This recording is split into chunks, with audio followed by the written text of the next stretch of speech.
What's going on, my broskies? My name is Toadski, back again here to bring you guys yet another video, and today we're having a look at some graded returns. So I've already made a video on the channel before for premier card grading, and for those of you who don't know PCG, they are a grading company that actually work with the Flesh and Blood TCG to grade their prize cards, and it's a relatively reputable card grading service. They do use machine learning in order to actually grade the cards fairly, and you can see that in this graded returns we actually have a pristine graded card, which means it is perfect across the board, akin to like a black label from BGS. Now, I'm not saying that this is the same level as a BGS black label, but it's just a comparison to give you guys an idea as to what this is. And it actually comes with its own separate case. In our previous graded returns from PCG, we also received one of these cards, so we're going to go ahead and have a look at that. Maybe halfway through the video we'll open that one up, so we'll go ahead and get started with the PCG card grading. This is just the regular box with the rest of the cards. I believe there was 10 or 11 cards that we sent off for grading,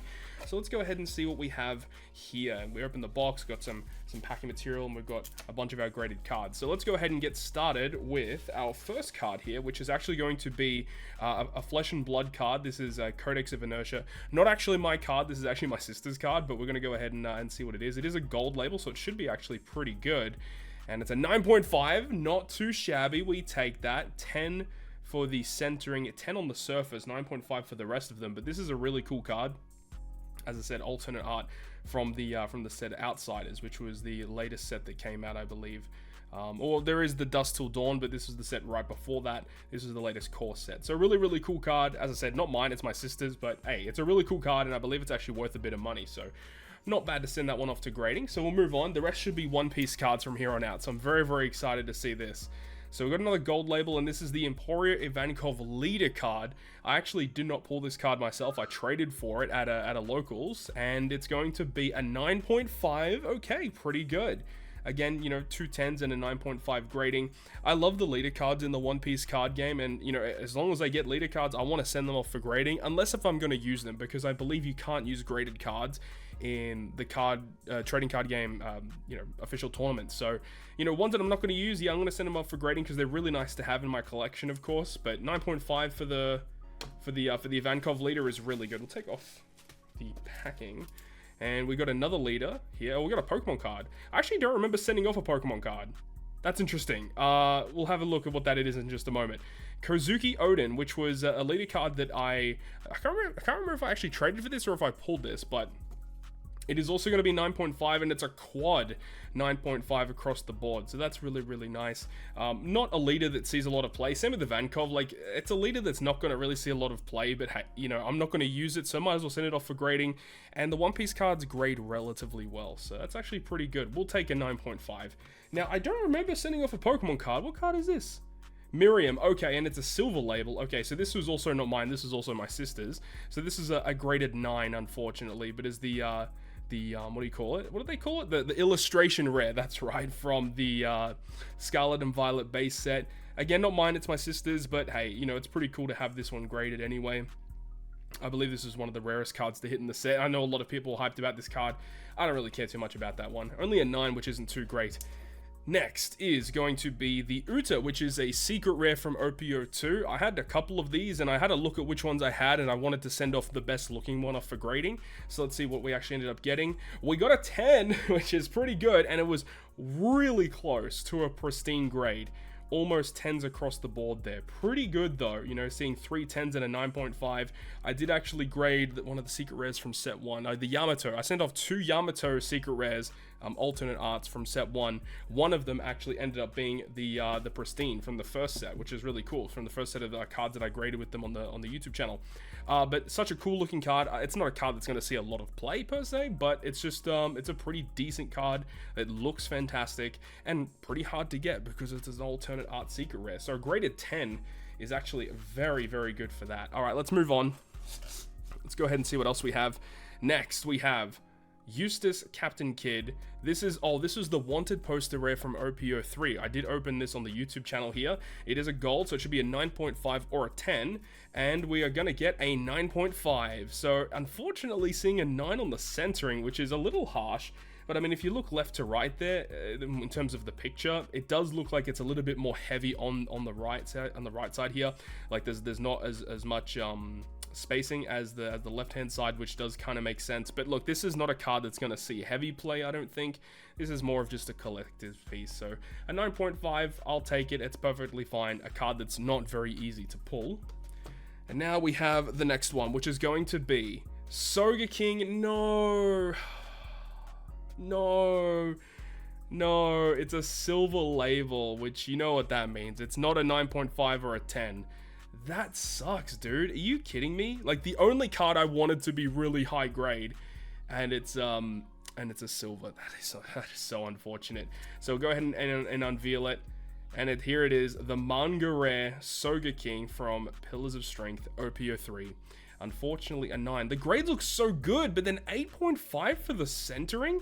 I mean, that's so disappointing. Are you kidding? And look, if you calculate these grades, it should actually equate to, I think, a little bit higher than a 9. But the thing is I don't think you can get like 0.5 higher than your lowest grade. I believe that's how it works. So a 9 for this card is so unfortunate. I almost feel tempted to crack this out and resubmit it. Because, I mean, they said the centering isn't good, but, I mean, the centering looks pretty good to me. Like, I don't know what they saw on the centering, unless if there's something that I'm missing, but to me, the centering looks pretty good. I don't understand this one. A little bit upset. I wish it was at least a 9.5. A 9 is like a slap in the face. Like, to get it encapsulated is nice, but getting a 9 grade on a card like this, it doesn't really add that much value to it at all. So yeah, I'm pretty pissed about that one. That is a really big shame about the Soga King, man. God damn, that would have been so good to get a high grade. Let's move on though. Charlotte Linlin, which is the leader from OPO3.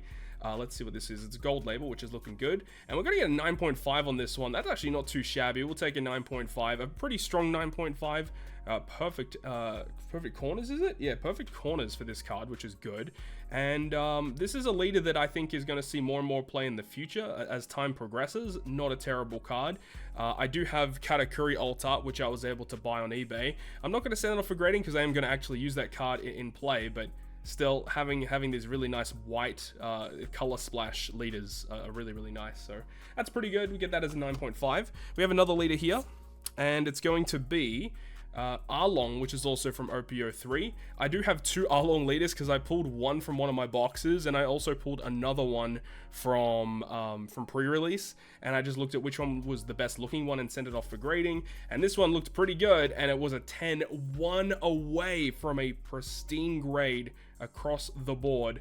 9.5 for the centering, which is pretty harsh, honestly, because it looks pretty good in my eyes. Again, 9.5 is like pretty much as good as you're gonna get.